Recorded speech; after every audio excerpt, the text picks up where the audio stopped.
بسم اللہ الرحمن الرحیم۔ شریف آباد کراچی سے گرو ممبر آف دعوت حق محترم جناب عبدالسمیع بھائی صاحب نے پوچھا ہے کہ حضرت عمار بن یاسر کون تھے، ان کی شان بیان کر دیں۔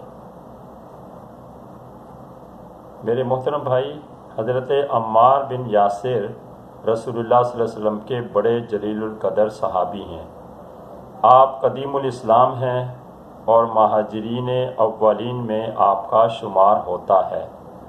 آپ کو کفار مکہ نے اسلام لانے کی پاداش میں اس قدر دردناک سزائیں دیں کہ جنہیں سن کر بدن کے رونگٹے کھڑے ہو جاتے ہیں۔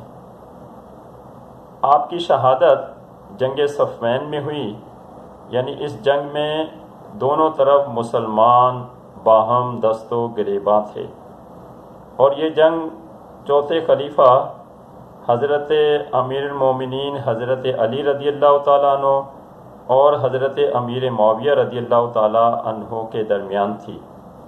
حضرت عمار بن یاسر حضرت علی رضی اللہ تعالیٰ عنہ کی طرف سے لڑتے ہوئے شہید ہوئے۔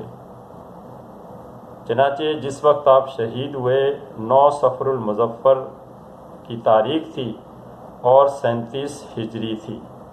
بوقت شہادت آپ کی عمر 92 برس تھی۔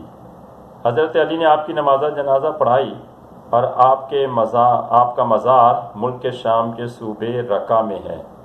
خدا ان کی لحد پر مزید رحمت و رضوان کی بارش نازل کرے اور ہمیں بھی اس جلیل القدر صحابی حضرت عمار بن یاسر کی طرح دین اسلام کے لیے قربانیاں دینے کی توفیق عطا فرمائے اور ہمیں ان کے نقش قدم پر چلائے۔ آمین بجاہ النبی الامین صلی اللہ تعالیٰ علیہ وسلم۔ والسلام علیکم ورحمۃ اللہ وبرکاتہ۔